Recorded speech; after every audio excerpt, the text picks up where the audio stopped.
Então, a grande pergunta é: qual é o sentido da história? Isso, para nós, é uma pergunta fundamental.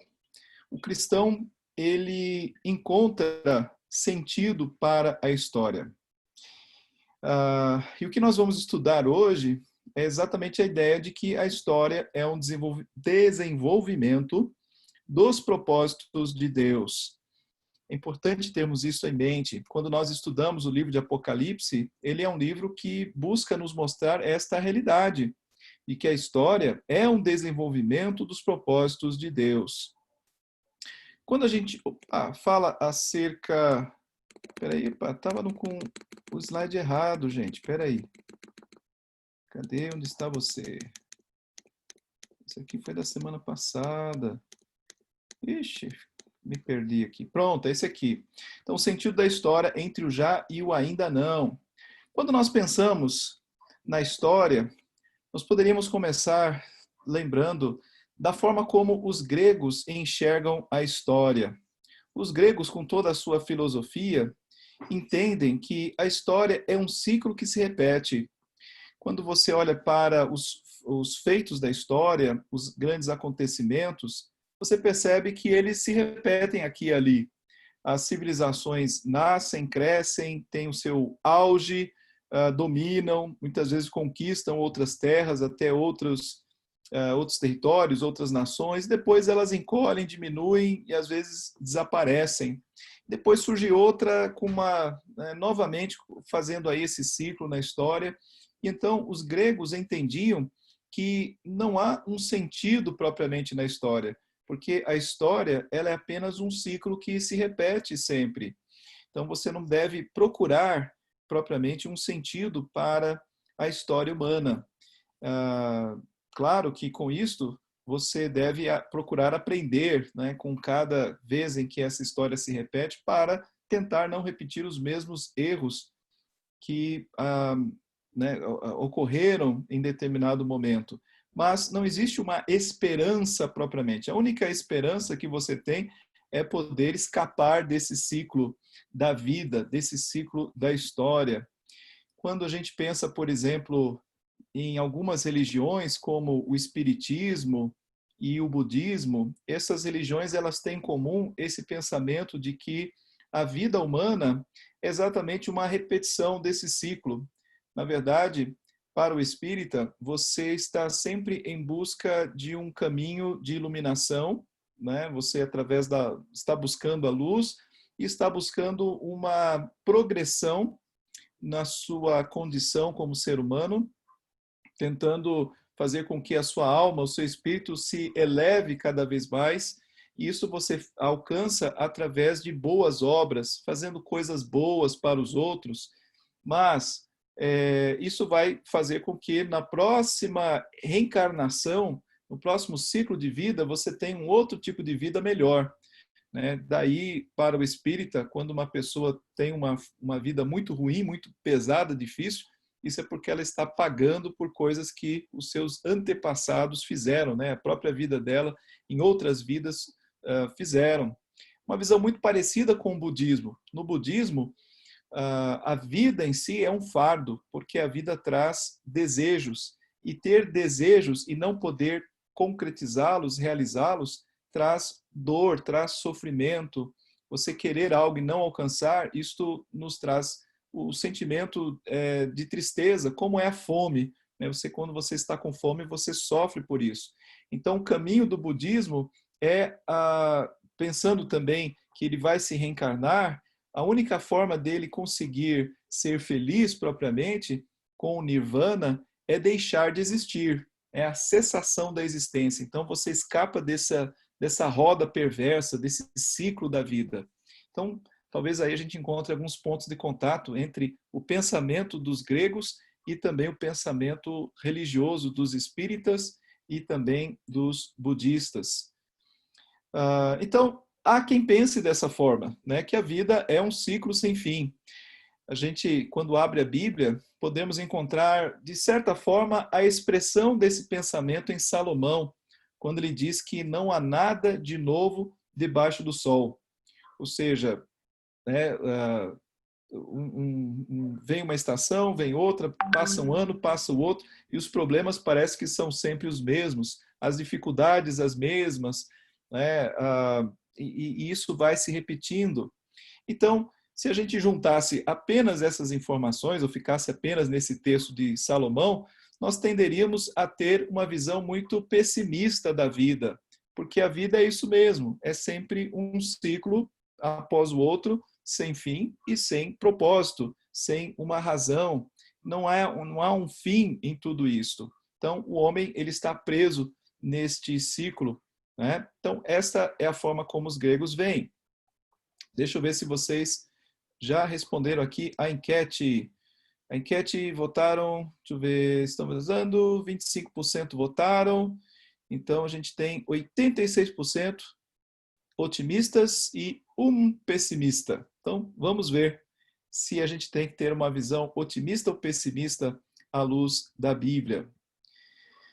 Qual o sentido da história? Se você for um existencialista ou um materialista, em outras palavras, um ateu, porque você não crê na existência de Deus e você acredita que tudo veio do nada, do acaso, tudo surgiu como um grande acidente da natureza, logo, como ninguém criou, então também você não vai procurar encontrar um propósito, um fundamento, você não vai procurar encontrar uma razão para a própria vida e muito menos um propósito no sentido da história, porque da mesma forma que a história é um acidente, então você não sabe o que virá depois, ninguém controla essa história, ninguém sabe o que virá. Logo, a história não tem sentido, a história não tem propósito.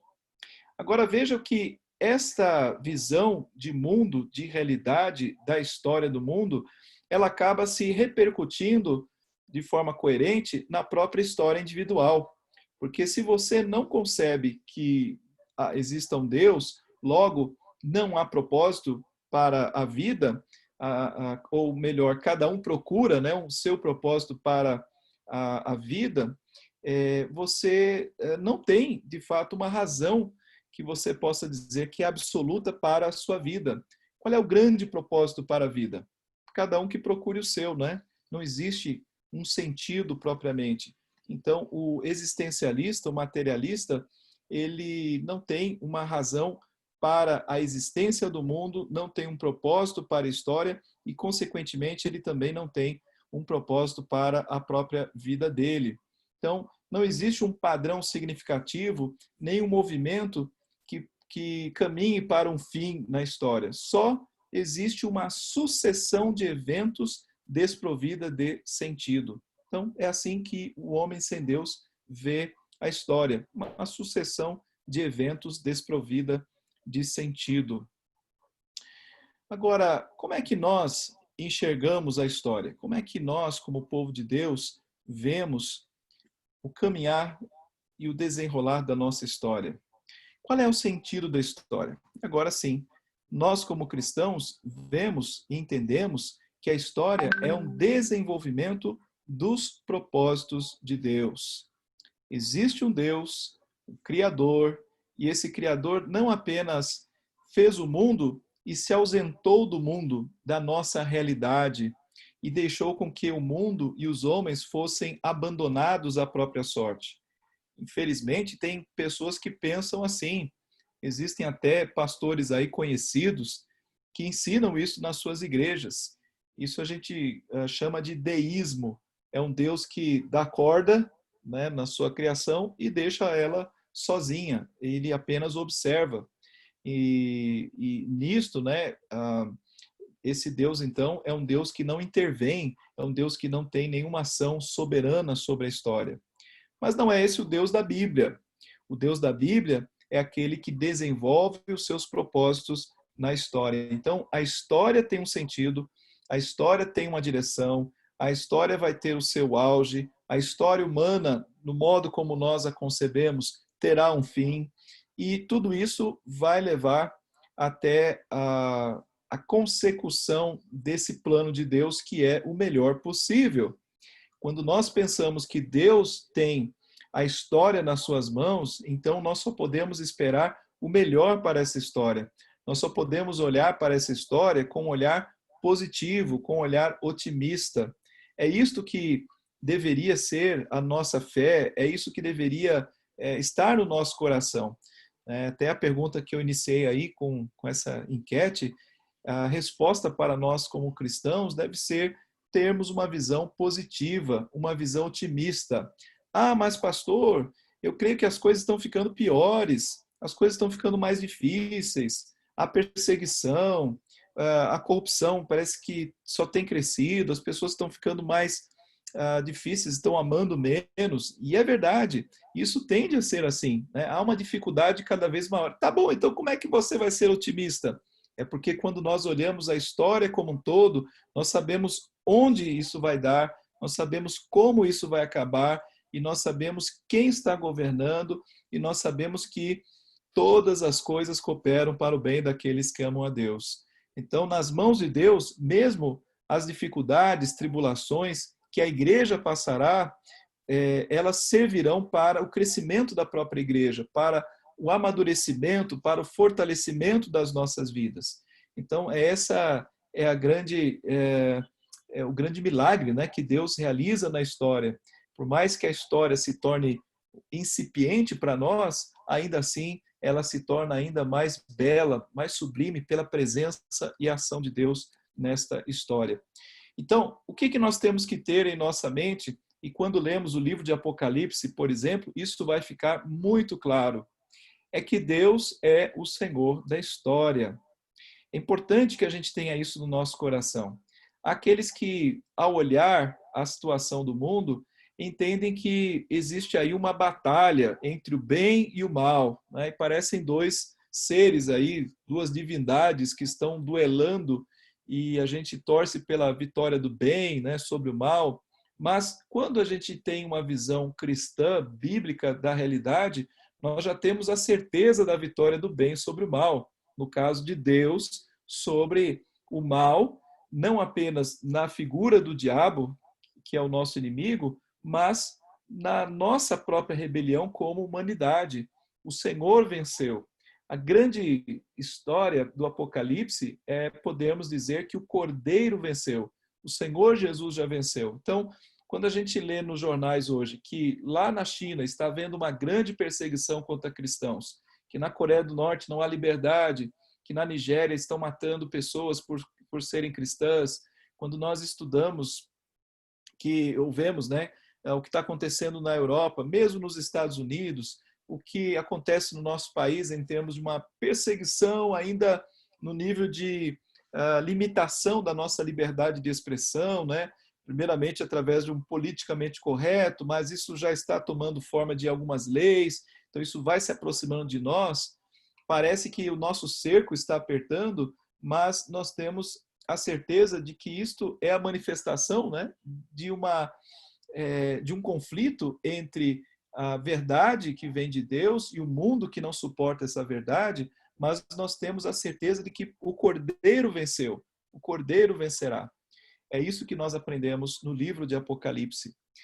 Alguns textos aqui que mostram esta realidade. O Salmo 103, versículo 19 diz: "Nos céus estabeleceu o Senhor o seu trono, e o seu reino domina sobre tudo." Então, quando nós olhamos a realidade através do prisma bíblico, pelo mapa, pela bússola, pela luz que vem da palavra, o que nós vemos é que o mundo está sob o domínio de Deus. As coisas não estão fora do controle de Deus, podem estar fora do nosso controle. Nós podemos enfrentar situações que fogem ao controle humano. A própria Covid nos ensinou isso, mas jamais do propósito de Deus, jamais do governo de Deus. Deus é o Senhor da história. Agindo eu, quem o impedirá? Segundo o livro das Crônicas 20, versículo 6, diz lá: "Ah, Senhor Deus de nossos pais, porventura não és tu Deus nos céus? Não és tu que dominas sobre todos os reinos dos povos? Na tua mão está a força e o poder, e não há quem te possa resistir." Então, é muito importante para nós termos em vista com muita clareza este governo soberano que Deus tem sobre a terra. E nesse sentido de que Deus é soberano, então nós podemos dizer que Deus reina sobre todas as coisas. Não podemos ter dúvidas disso, que Deus está reinando. Mas, pastor, eu vejo tanta coisa errada acontecendo, como é que Deus pode estar reinando? Basta que a gente abra a Bíblia e, nós vamos perceber que Deus, ele governa através do próprio mal, que nem mesmo o mal pode impedir Deus de realizar a sua vontade. Aliás, Deus realiza a sua vontade também através do mal, não tendo ele nenhuma relação com o mal, nenhuma responsabilidade pelo mal. Mas ele faz com que o próprio mal trabalhe a seu favor, trabalhe para a sua glória, trabalhe para alcançar o seu propósito. É assim que Deus permite com que a própria igreja sofra perseguições e, no final das contas, essa igreja saia fortalecida das perseguições. Ele usa até mesmo o mundo contra nós para o nosso crescimento. E a experiência tem demonstrado exatamente esta realidade. Onde é que estão os crentes mais fervorosos? Será que estão aqui no Brasil ou lá na China? Com certeza lá. Quando você se depara com um cristão lá na China, você pode ter certeza que é um cristão de fato. Você não precisa ter dúvida disso, porque é uma pessoa que está correndo riscos por sustentar a fé dela no Senhor Jesus Cristo.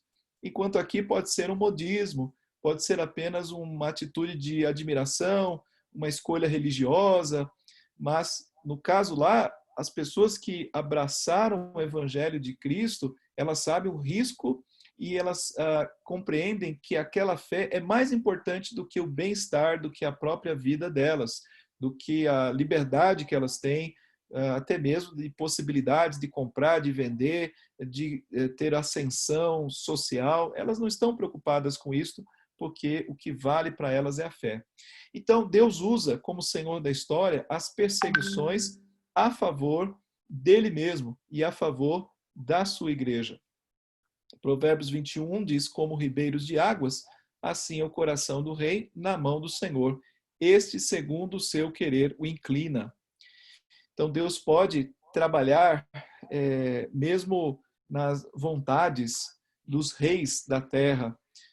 A gente tem um caso muito claro em Ciro, que era um rei da Pérsia, né? E Deus usou Ciro como seu pastor, até essa expressão é usada no texto bíblico, fazendo com que Ciro libertasse o seu povo, que estava cativo antes da Babilônia.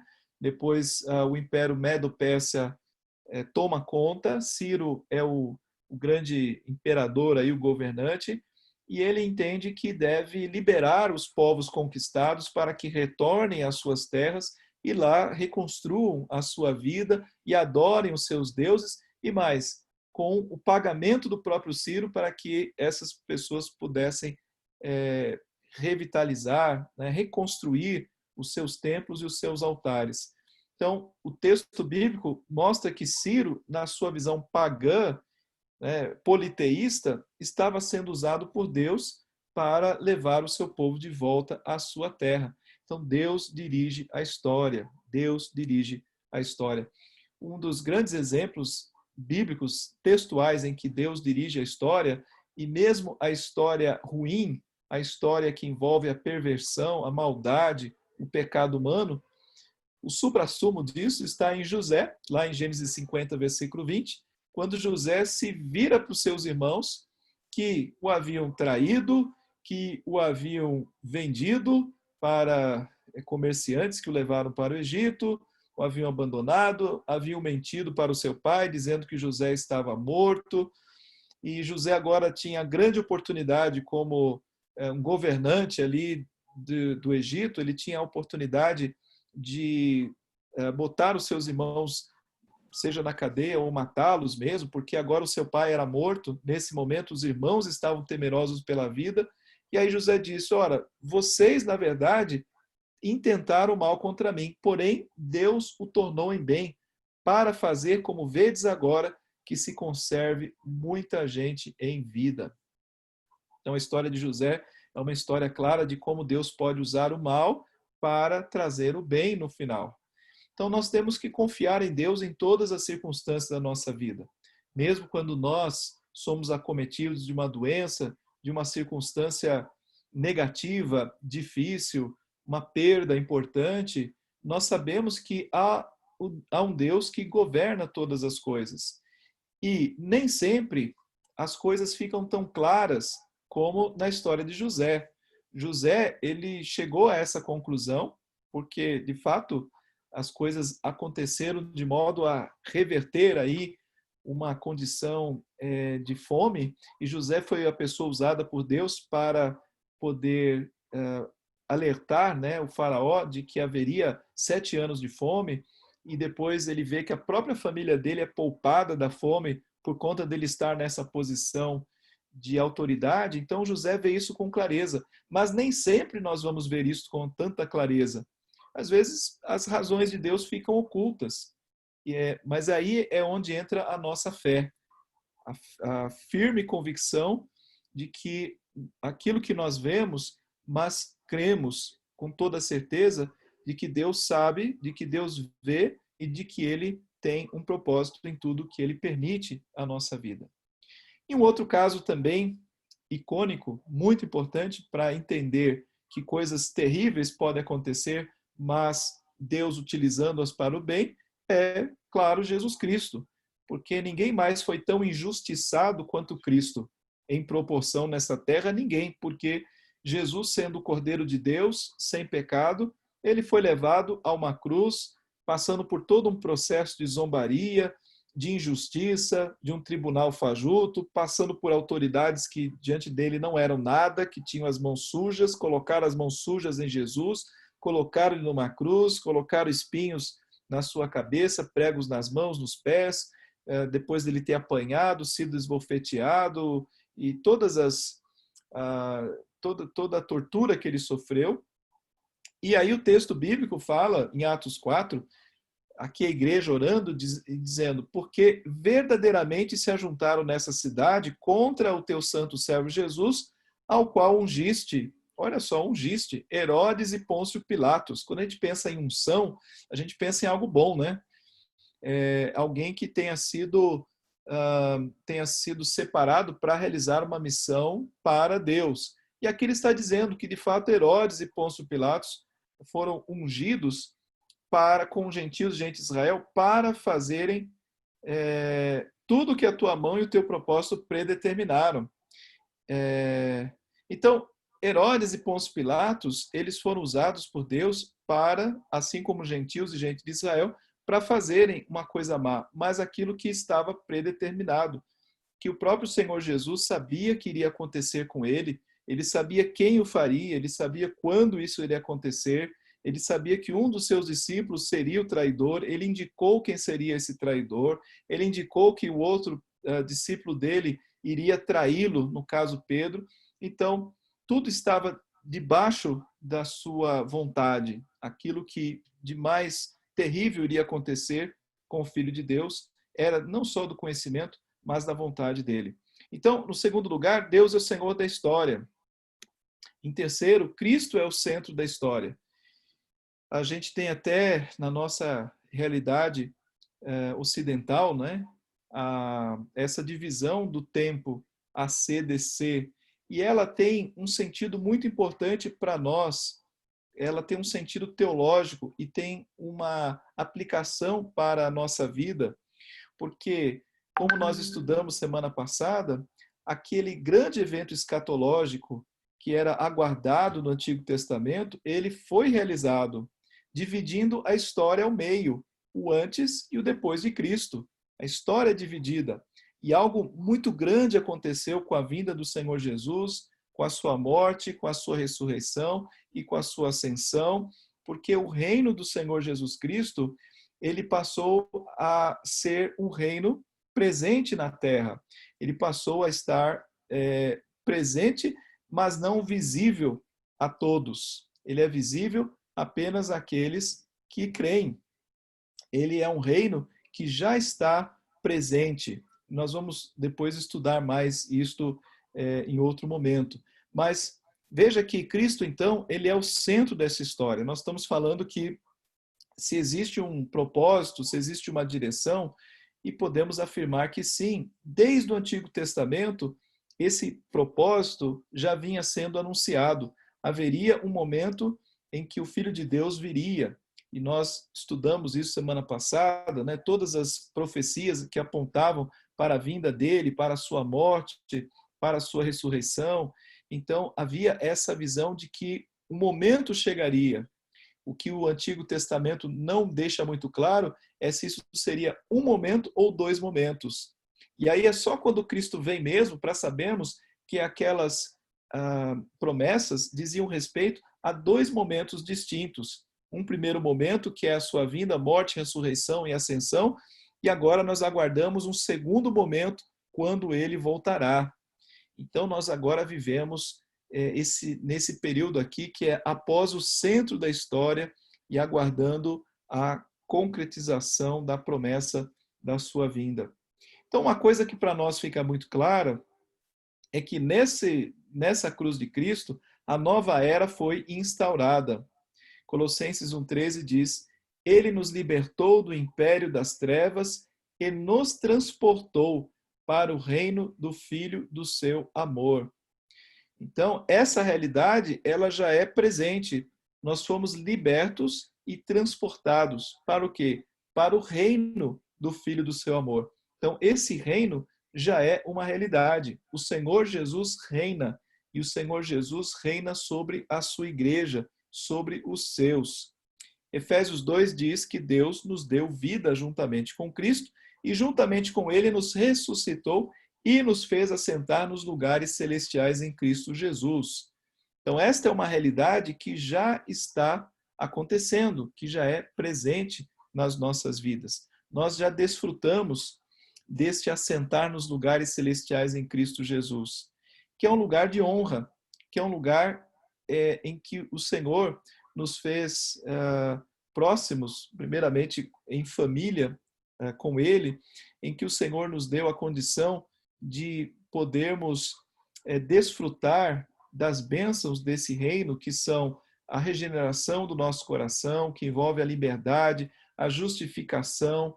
Nós não temos nenhuma dívida para com Deus, nós somos filhos do nosso Deus, nós desfrutamos de comunhão com Ele, nós temos o Espírito Santo agindo no nosso coração e na nossa vida, compreendemos a sua palavra, já temos toda a condição de olhar para a história e entendê-la a partir do passado, em Cristo Jesus, vendo a concretização da promessa, e agora nós olhamos para o futuro com esperança no nosso coração. E tudo isso faz parte desse momento que a igreja vive. O fato de que nem todos os homens estarem participando pela fé das bênçãos da nova era, não anula a existência dessa era. Então isso é um fato, isso é uma coisa importante. Porque você diz assim, ora, essa nova era foi instaurada, mas as pessoas não dão nenhuma importância a isso. Eu não vejo isso sendo visível. E, de fato, não é para ser visível. Nós agora desfrutamos dessa nova era pela fé como igreja. Nós já temos esse privilégio, porque nós não precisamos esperar por nada. Nós já vivenciamos isso desde o momento em que o Senhor ele enviou o seu Espírito sobre nós. Então a igreja passou a desfrutar dessa nova aliança em Cristo Jesus. Vocês lembram que a promessa muito especial da nova aliança era a de que o Espírito Santo passaria a morar em nós, era de que a palavra de Deus seria implantada no nosso coração. E isso já acontece. Mas nem todos estão participando ainda. O que acontece aqui? A gente poderia fazer uma analogia, uma ilustração, e dizer que, como na Segunda Guerra Mundial, aconteceu em alguns lugares que a guerra acabou, a Alemanha nazista foi vencida pelos aliados, mas esta notícia não chegou em todos os lugares ao mesmo tempo.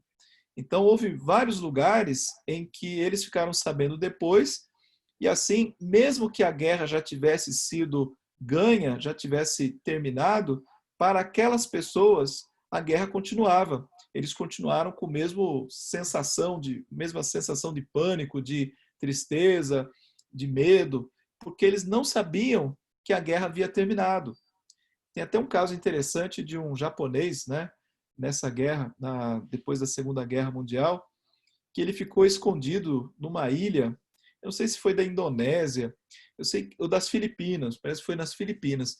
E esse japonês acho que passou mais de 10 anos ali escondido, porque ele tinha recebido a ordem do general dele de que ele deveria permanecer ali até que o exército o convocasse e chamasse novamente. Como o exército não chamou, ele se manteve ali em guarda e aconteceram vários problemas ali com pessoas da região, porque ele, para comer, às vezes acabava roubando. Enfim, foi um caso interessante. Mas, então, as pessoas dos nossos dias, elas não tomaram conhecimento desta nossa nova realidade, dessa nossa nova era que nós vivemos. Ou elas não tomaram conhecimento porque ninguém anunciou isso para elas, ou porque já foi anunciado, mas elas não creram, né? Elas não se deram conta desta realidade. Então aqui a gente vê que o grande papel da igreja é anunciar essa nova era. Veja que eu uso a palavra nova era aqui sem pudor, né? Porque a gente geralmente associa aquele movimento místico da nova era, que tem os gnomos, né? Tem uma série de coisas, não tem nada a ver. A gente está aqui falando dessa nova era que o Senhor Jesus implantou no momento em que ele colocou os seus pés sobre a terra, iniciando aí o seu ministério. Na semana que vem nós vamos falar sobre o reino de Deus. E aí nós vamos falar sobre esse reino de Cristo, como é que ele se manifestou. Mas é importante então declararmos que essa nova era, ela já foi instaurada. Um quinto ponto que nós devemos ter em mente é que tudo na história se move em direção a um alvo. Que alvo é esse? Os novos céus e nova terra. Então, a história está sendo dirigida para chegar num ápice, num determinado momento, em que Deus será glorificado através daquilo que ainda resta acontecer. O que resta acontecer? Resta acontecer alguns sinais, né? Algumas circunstâncias históricas que vão envolver um embate maior entre a igreja de Cristo e o mundo, e aí você tem a figura do anticristo, e aí você tem a figura das bestas, né, que se levantam contra a igreja. A gente vai estudar isso depois em Apocalipse.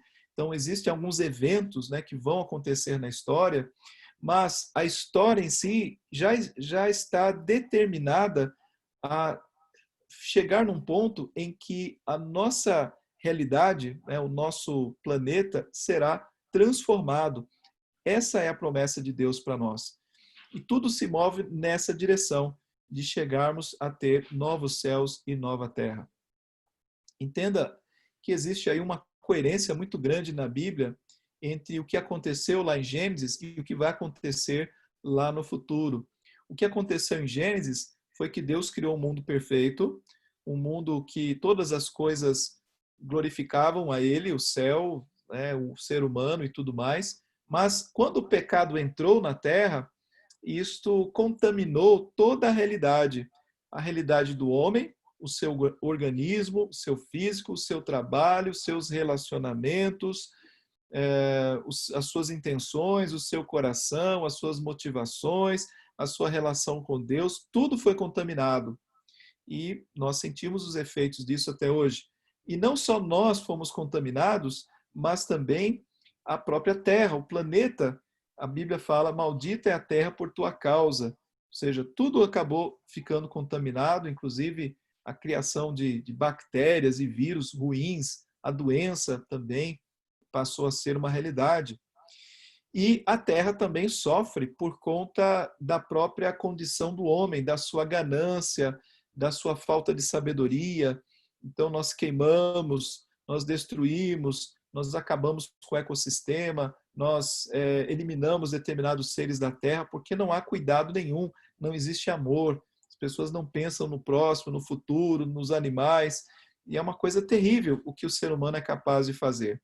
Então tudo isso é o pecado, mas essa realidade que foi distorcida por causa do pecado, ela será regenerada, ela não será destruída como se Deus fosse jogar fora toda essa terra para nos colocar num outro planeta, ou criar, né, um outro planeta, ou deixar a gente flutuando nas nuvens, mas a nossa realidade vai ser transformada. Essa é a, a grande esperança que nós temos. Veja, Colossenses 1,19 diz: porque aprove a Deus que nele residisse toda a plenitude e que, havendo feito a paz pelo sangue da sua cruz, por meio dele, reconciliasse consigo mesmo todas as coisas, quer sobre a terra, quer nos céus.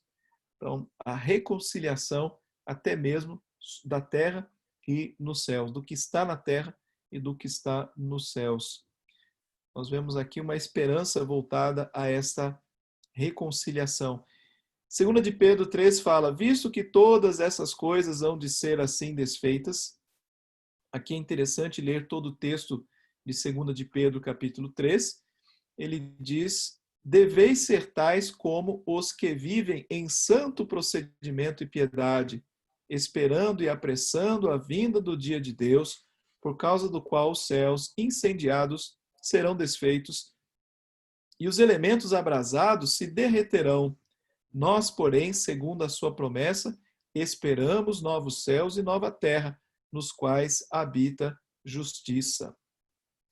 Então, existe aqui uma expectativa relacionada a esses novos céus e nova terra. Então, esse será o auge de toda a realização de Deus na história.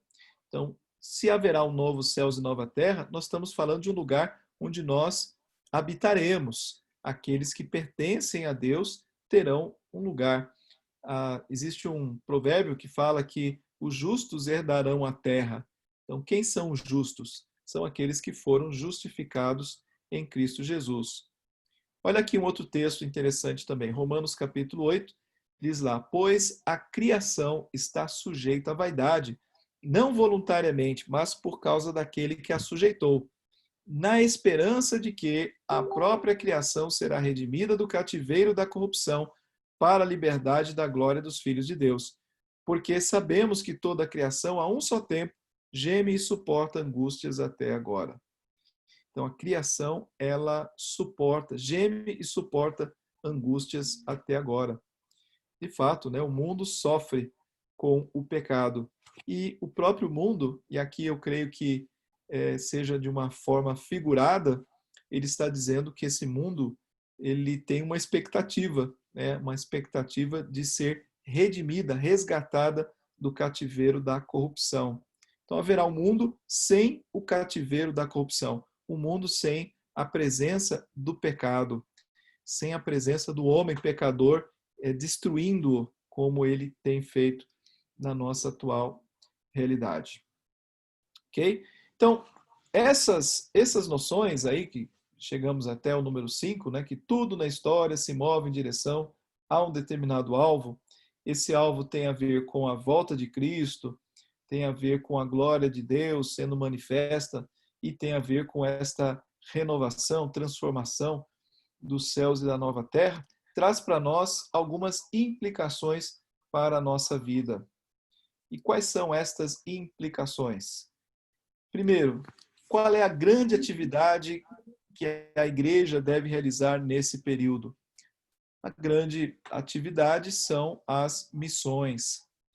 Veja que no Evangelho de Mateus, aqui na passagem escatológica em que Jesus fala sobre o fim dos tempos, ele diz: e será pregado este evangelho do reino por todo o mundo, para testemunho a todas as nações, e então virá o fim. Então, veja que existe aqui uma declaração de Cristo do que vai acontecer. Então, não depende de mim, não depende de você, isto irá acontecer. O evangelho será pregado por todo o mundo.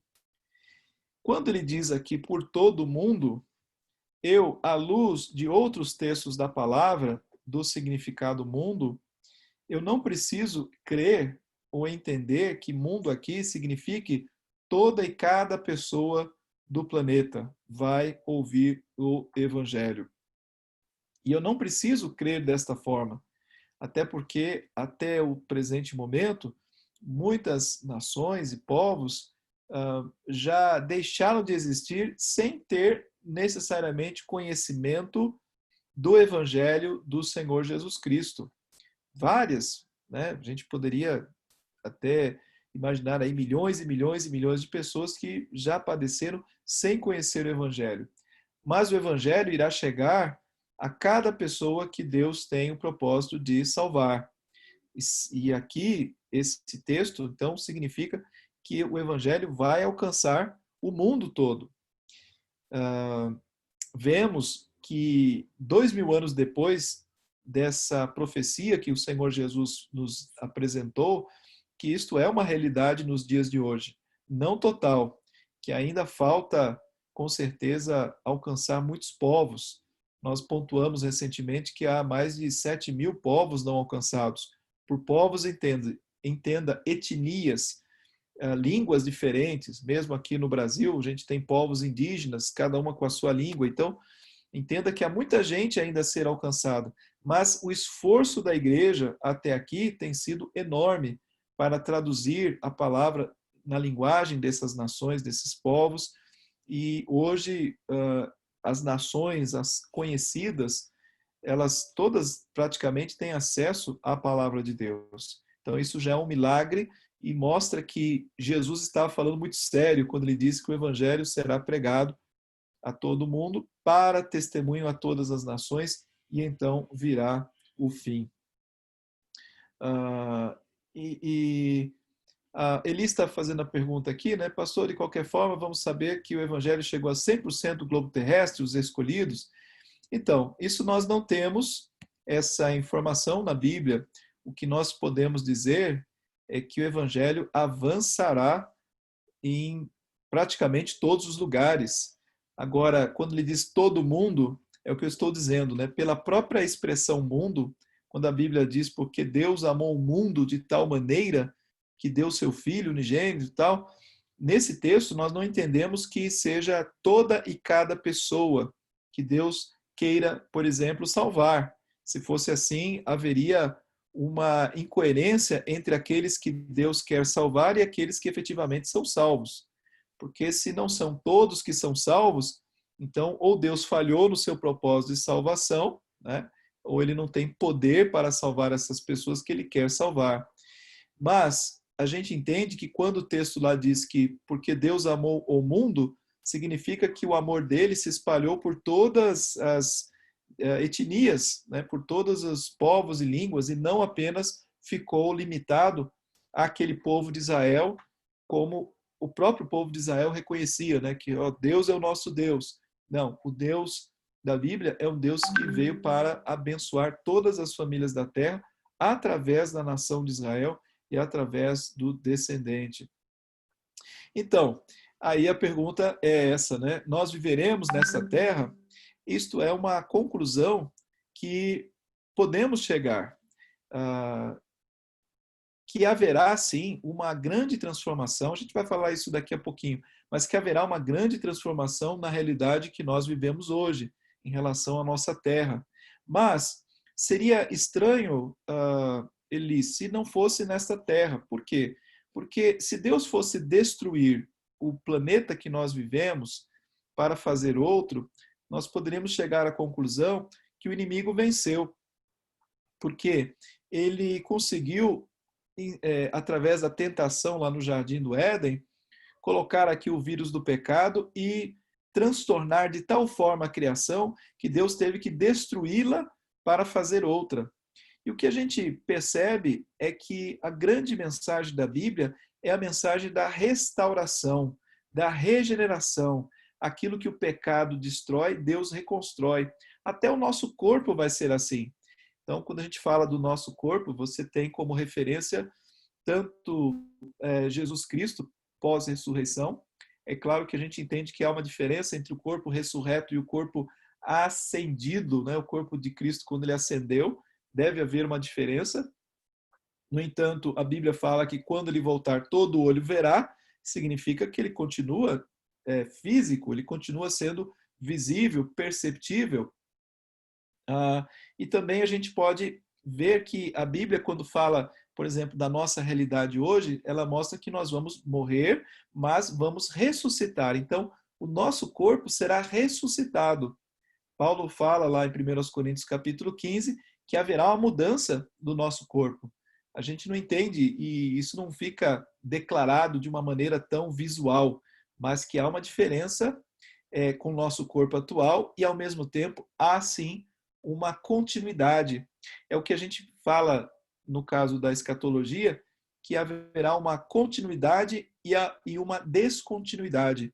Algumas realidades continuarão, porque nós continuamos a ser seres humanos, criados à imagem e semelhança de Deus, e nós vamos continuar seres humanos, não vamos virar anjinhos, né, ou outro ser, mas continuaremos humanos, sem o pecado na nossa vida, o que muda extremamente a nossa capacidade, a nossa visão das coisas, a, a nossa a forma, né, de conceber a vida, de adorar a Deus, eu diria que ampliadas, né, não mudadas de uma forma que não haja um contato hoje. A gente tem uma visão correta da vida, porque a palavra de Deus nos dá, mas sem a trava do pecado, então isso se amplia, isso cresce tremendamente. E o nosso potencial também cresce tremendamente. Então, haverá, sim, uma continuidade da nossa identidade como seres humanos e, ao mesmo tempo, uma descontinuidade. Há muitas coisas que não vão ser mais as mesmas. E a gente pode entrar em detalhes, assim, falar, por exemplo, sobre casamento. A Bíblia fala que não haverá casamento. É Jesus que fala, né, que não haverá, não se darão em casamento, mas serão como os anjos no céu. Então, é uma outra forma de relacionamento. Então, mas aqui uma implicação importante é entendermos que nós vivemos agora a era das missões. Tá bom, daqui a pouco eu falo ali sobre isso também. Vivemos a era das missões, momento em que há uma oportunidade, vamos chamar de janela de oportunidade da igreja, poder pregar o evangelho abertamente no mundo todo. É claro que o abertamente não significa sem perseguição, em alguns lugares, limitações que nós enfrentamos, mas ainda assim a igreja ela tem o Espírito Santo de Deus. E recebereis o Espírito e sereis minhas testemunhas. É o que nós somos. Então o momento é agora. Nós fazemos parte disso. Não podemos ficar calados. Não podemos nos omitir. É da nossa geração realizarmos essa tarefa. Em segundo lugar, nós vivemos numa tensão contínua entre o já e o ainda não. Até o dia do juízo final, a história continuará a ser marcada por uma certa ambiguidade. Por quê? Porque a igreja avança, mas ao mesmo tempo o mal também avança. E nós vivemos uma ambiguidade no sentido de que o que exatamente é o bem e o que é o mal. Veja que mesmo dentro da igreja pode existir o mal.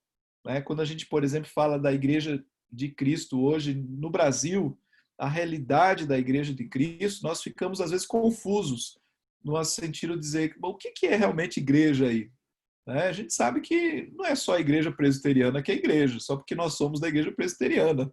Temos nossos irmãos batistas, temos irmãos assembleanos, mas existe alguns grupos ali no meio, né, que a gente não sabe definir bem, há tanta confusão aí, e mesmo dentro das igrejas ditas sérias, igrejas históricas, ortodoxas, igreja presbiteriana, batista, assembleia, congregacional e outras, existe também coisas ruins acontecendo. Existem problemas, existem tensões, existem situações que nos trazem vergonha, sim, dentro da igreja. Se a gente for mais local na igreja presbiteriana Morumbi, temos problemas, pessoas com dificuldade, temos.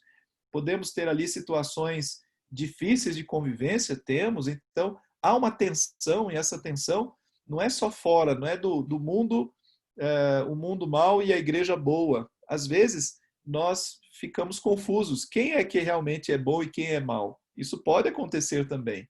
E isso é fruto do nosso tempo. Até o dia do juízo final, a história vai ser marcada por uma certa ambiguidade. Inclusive na questão dos eventos. que acontecem no mundo. Por exemplo, né, o que aconteceu lá no Líbano é bom ou mal? É terrível. Sob o ponto de vista humano, é terrível.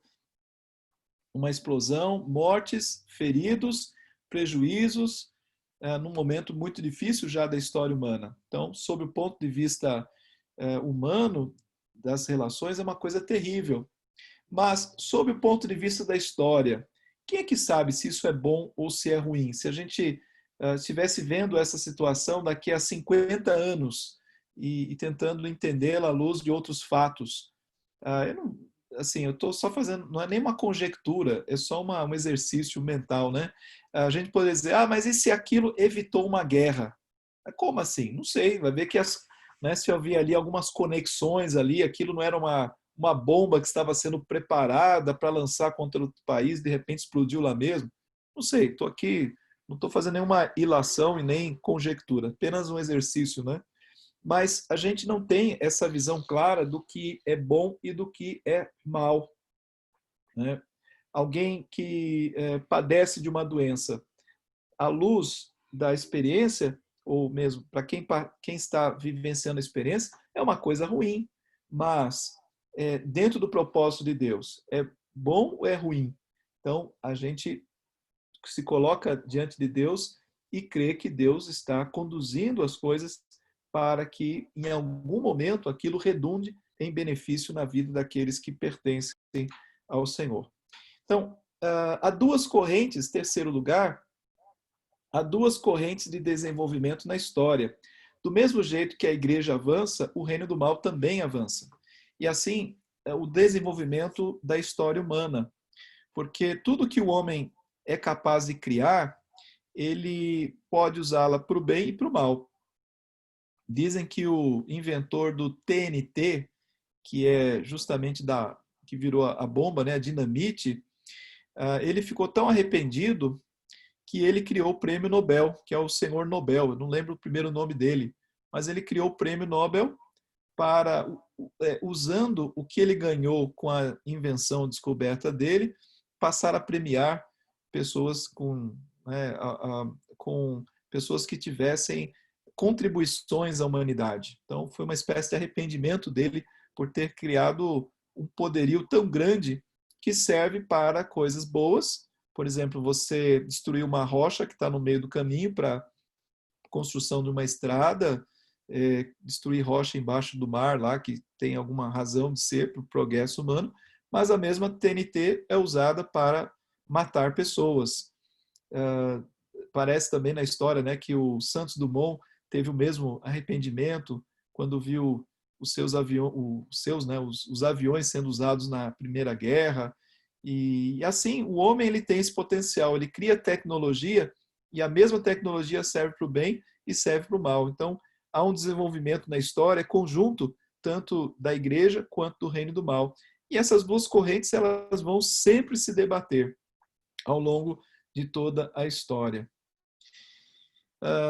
As duas correntes, ainda nesse item 3, elas reveladas na cruz e ressurreição, a corrente da rebelião do homem e a corrente do poder superior de Deus irão igualmente continuar e serão aprofundadas e fortalecidas até que ambas alcancem um ponto de culminação e uma crise.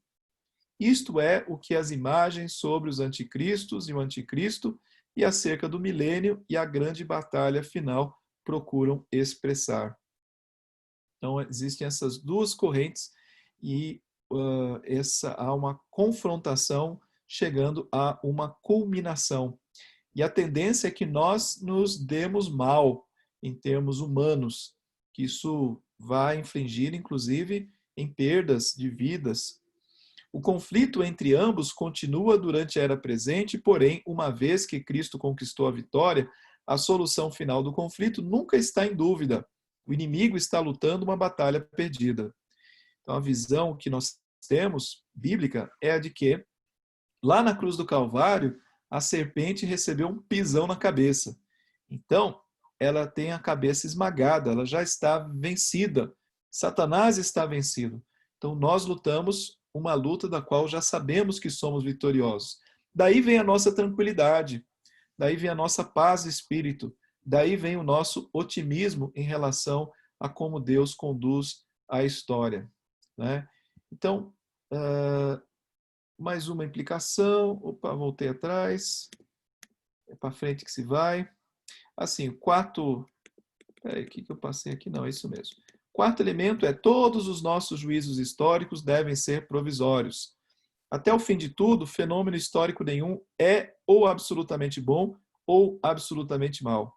Acho que eu já comentei acerca disso, porque até estava conversando com uma pessoa sobre os efeitos, né, da pandemia, que são maus, né, se você pensar no aspecto de tantas vidas que foram ceifadas, mas a própria pandemia, ela gerou oportunidades que não ocorreriam de outra forma. Ah, mas que tipo de oportunidades? Não sei, né? Cada um sabe da sua condição, da sua vida, mas uma delas é das famílias ficarem mais tempo juntas, que pode ter sido para uns um desafio, para outros foi algo muito positivo. Então, quando você olha para uma circunstância, ela vai ter os seus desdobramentos que podem ser bons ou maus. Então é melhor deixar isto para que Deus julgue se necessariamente aquilo, como fenômeno histórico, foi bom ou mal, né? O tempo dirá exatamente. O mundo geralmente, olha que frase, o mundo geralmente é melhor do que nós esperamos, ao passo que a igreja é geralmente pior do que esperamos. Isso é para mostrar essa ambiguidade da realidade, né? Não existe um preto no branco assim, a coisa é tão clara, tão evidente. Daí é que Jesus fala que no meio da igreja existe o joio e que nós não devemos ter o trabalho de tentar arrancar o joio, porque se nós tentarmos fazer isso, vamos cometer injustiças. Vamos acabar eliminando da igreja aqueles que são da igreja e deixando na igreja aqueles que não são da igreja. Então vamos deixar que Deus julgue e no último dia os anjos do Senhor farão a colheita, essa colheita que é aguardada.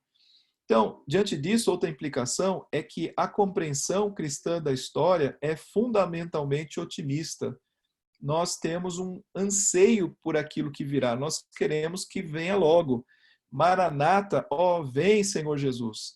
E quando a gente pede isso, nós devemos estar preparados também para o que vem antes dessa volta. Apesar, né, da Bíblia falar, e nós termos que ter uma atitude de expectativa iminente acerca da volta de Cristo, nós temos uma expectativa de que a situação se agrave antes desta vinda do Senhor Jesus. Mas o ponto é que nós nunca, eu creio, né, que nós nunca saberemos exatamente quando será o dia. Aliás, podemos ter certeza disso, né? O próprio Senhor Jesus disse que esse dia e hora ninguém sabe senão o Pai. Mas a gente pode ter evidências e eu creio que cada geração passa por essa mesma sensação de que a vinda de Cristo está às portas. Quem viveu no primeiro século, sendo perseguido, com pessoas aí da família, ou mesmo, né, as próprias indo para a Arena dos Leões, tinha essa percepção, ora, que falta mais, né? A igreja sendo perseguida, cristãos sendo mortos, virando tocha lá para Nero, por exemplo, depois teve o imperador Domiciano, depois teve um outro lá, não sei se era Plínio, enfim, imperadores romanos que perseguiam a igreja de Cristo, falaram, poxa, o fim chegou, né? Agora só falta Jesus voltar. Depois, posteriormente, você tem, se a gente chegar mais perto aqui da nossa era, né? As guerras, Primeira Guerra Mundial, Segunda Guerra Mundial. Quem viveu nessa época, ora, pensava o quê? Só falta Cristo voltar, não tem mais nada. Inclusive o Hitler era o anticristo, né, que estava lá. Mas ao longo da história, o que vemos é que se levantam vários anticristos.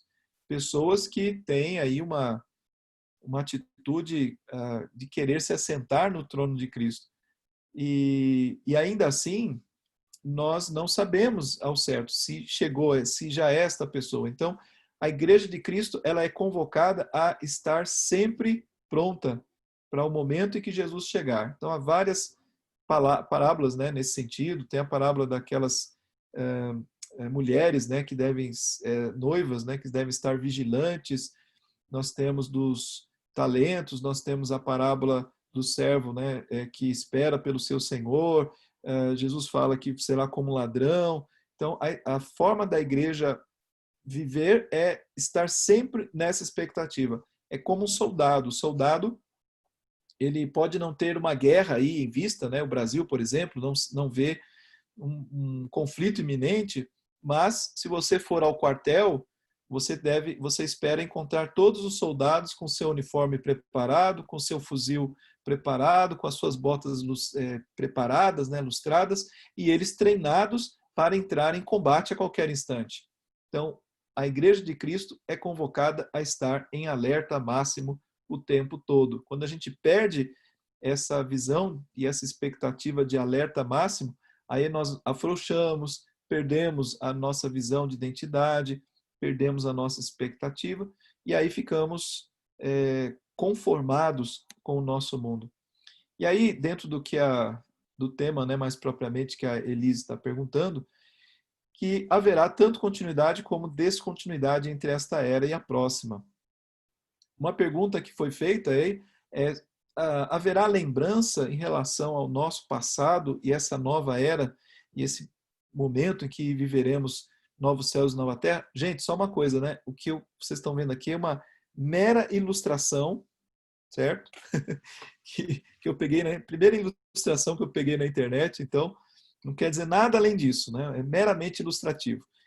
Mas eu procurei alguma coisa que desse essa conotação futurista e que mostrasse um pouco da relação de continuidade. Veja que existem muitos aspectos na nossa vida hoje e que são, em si, elas são neutras. O problema é que o pecado transtornou essa realidade. Por exemplo, a cultura humana é uma coisa neutra e é uma coisa que é e deve ser usada para a glória de Deus. A cultura entre a nossa língua, a nossa forma de se vestir, de falar, enfim, o nosso jeitão de ser, que faz parte da nossa cultura, o ser humano deve dar continuidade a isso. O texto de Apocalipse fala das nações que estarão diante de Deus. Então, existe uma grande possibilidade de que a gente continue sendo nações diante de Deus, que nós continuemos a construir, usando todo o nosso potencial, com toda a nossa capacidade de administrar as coisas, a natureza. A natureza foi feita para ser transformada e não ser mantida na sua condição original, né? Como se a gente fosse para viver no meio da selva. Não, a natureza é para ter a selva, mas é para ter também a cidade. Isso vem de Deus, isso é uma capacidade que Deus deu ao homem de transformação. Então, grande parte daquilo que nós hoje fazemos e construímos poderá ter uma continuidade no futuro. É uma coisa que eu creio, particularmente. E sobre as lembranças, eu creio que sim, nós teremos lembranças, porque eu acredito, e aí eu digo eu creio, né? Porque aí a gente, para chegar nessa conclusão, nós precisamos fazer algum exercício mais do que tentar para textos propriamente, embora existam alguns textos que possam nos ajudar. Por exemplo, quando eu penso em Moisés e Elias, né, que foram os únicos que apareceram ali na transfiguração, eles mantiveram a identidade deles, tanto é que foram reconhecidos como tais. E quando nós estivermos na presença do Cordeiro adorando, a pergunta é: nós estaremos adorando pelo quê? Pela salvação. Mas como adorá-lo pela salvação se nós nem lembramos que fomos salvos? E se fomos salvos do quê? Mas a gente não vai lembrar do pecado mais? Nós não vamos mais lembrar da nossa vida passada? Haverá um rompimento de tal maneira que a gente simplesmente vai zerar a nossa mente? Eu acredito que não. Eu acredito que haverá uma capacidade nossa de lembrarmos daquilo que aconteceu, mas com a mente de Cristo. Veja que a palavra mostra que Deus tem conhecimento de tudo que acontece, é claro, mas de que maneira Deus vê todas essas circunstâncias? Nada disso tira a paz de Deus, né? Se a gente pode usar essa expressão paz em Deus. como um sentimento. Mas nada disso altera Deus naquilo que ele é, naquilo que ele faz, naquilo que ele, abre aspas, sente, né? A gente usa aqui um linguajar humano para Deus, né? Mas isso não altera Deus. Da mesma forma, nós teremos uma capacidade de olhar para trás e isso não nos alterar. A Bíblia fala que todo olho, né, terá suas lágrimas enxugadas ou enxutas.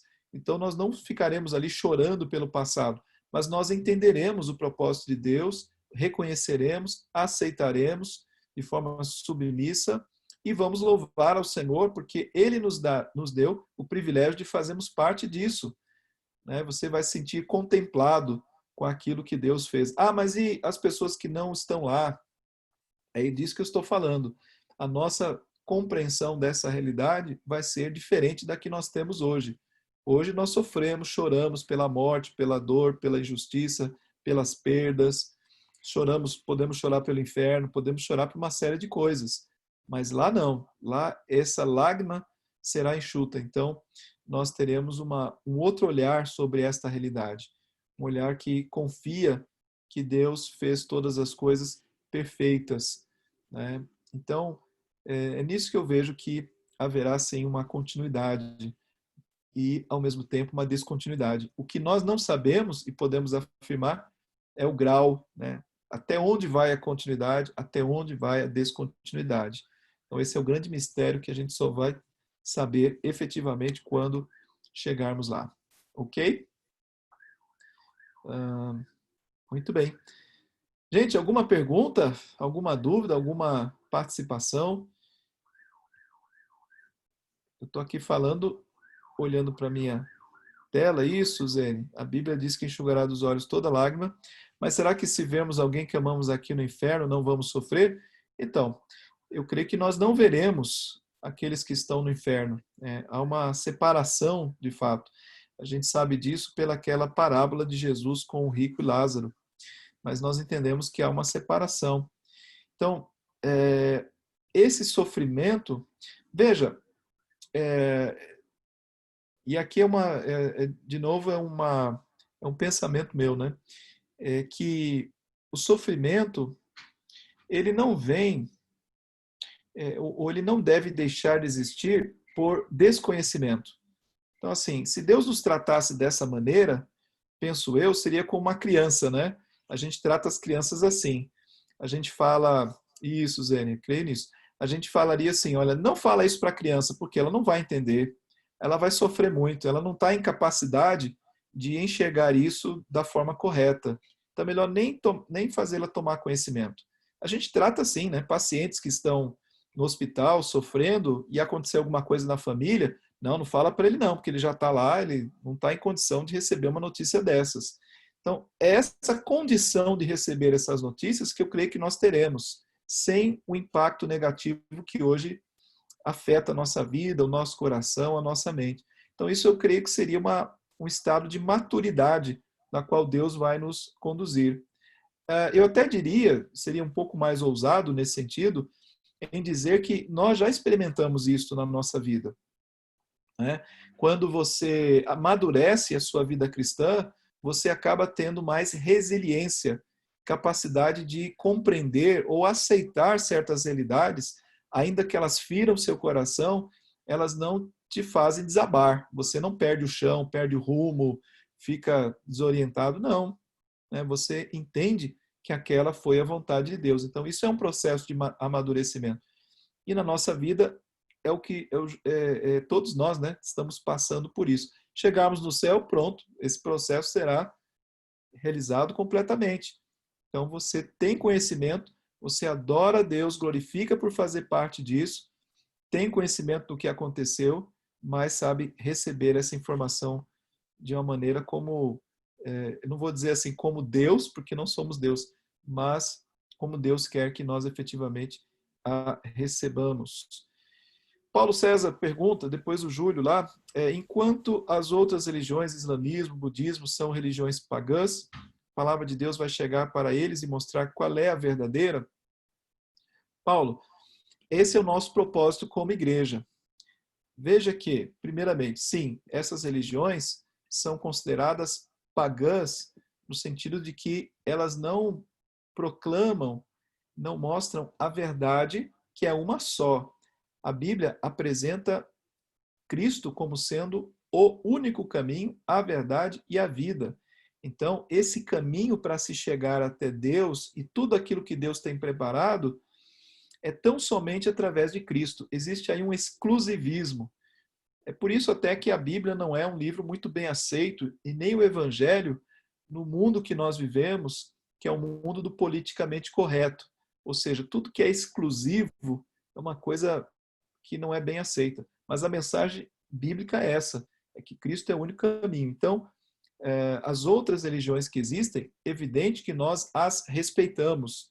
Espíritas, islâmicos, né, muçulmanos, budistas, todos nós respeitamos, mas entendemos pela Bíblia que só há um caminho. Então, enquanto essas religiões, cabe à Igreja do Senhor Jesus levar o Evangelho até elas. E isso tem sido feito, mesmo no mundo islâmico, no budismo, né, que está espalhado aí, especialmente no Japão. Também você tem o budismo lá no Tibete, em outras regiões aí do mundo. Também existem um budismo mais light, né, mais ocidentalizado, também espalhado pelo mundo. Quando a gente vê aquele filme lá, Matrix, aquele filme Matrix, ele tem muito dos preceitos budistas por trás dele. Então, é uma espécie de budismo light, mais preparado para a mentalidade ocidental. A palavra de Deus vai chegar para eles? Essa é uma pergunta, Paulo, que só Deus sabe responder, né? No sentido de vai chegar para quem e quando. A gente sabe que as pessoas que Deus quer alcançar serão alcançadas pelo Evangelho.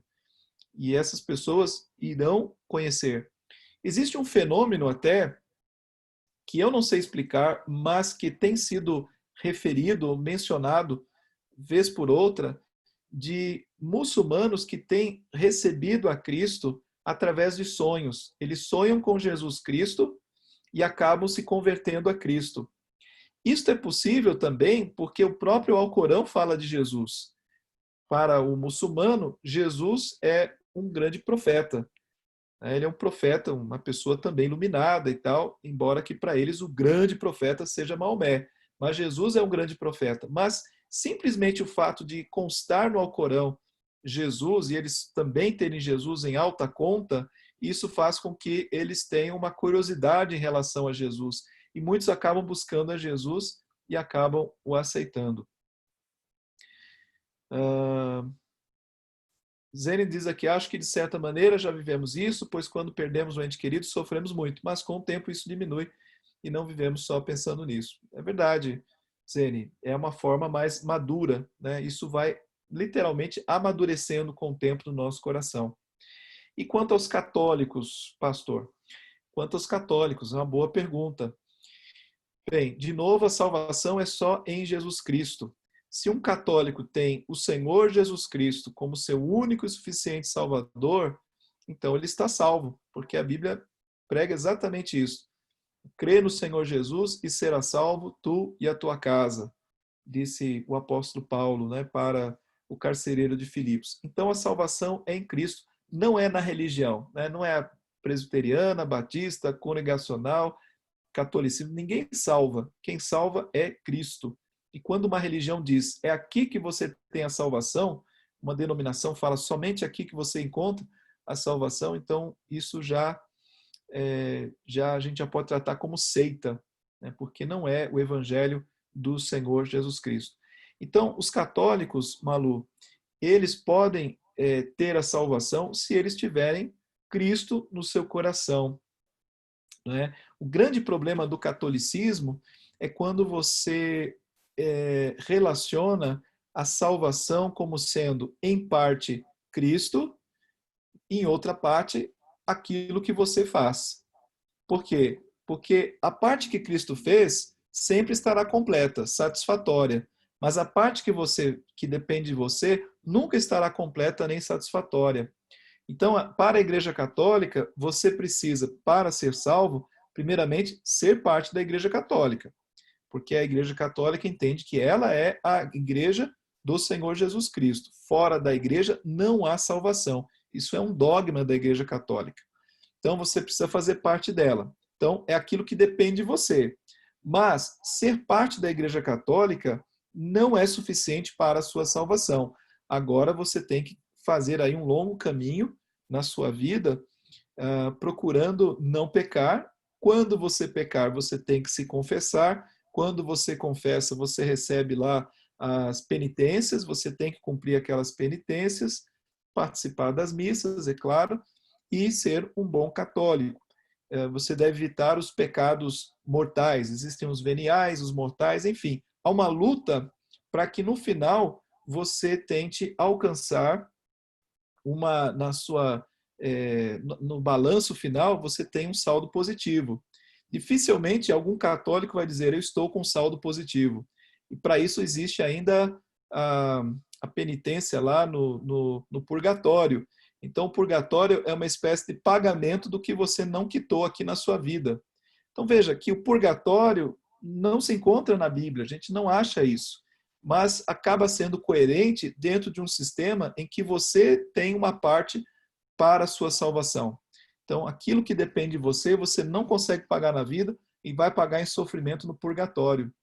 E aí entram outras coisas que são estranhas, que é você poder tirar alguém do purgatório dando dinheiro, que foi o que aconteceu durante toda a Idade Média, e até hoje é assim, porque o Papa, por exemplo, ele tem poder de indulgência, ele tem poder de tirar pessoas do purgatório.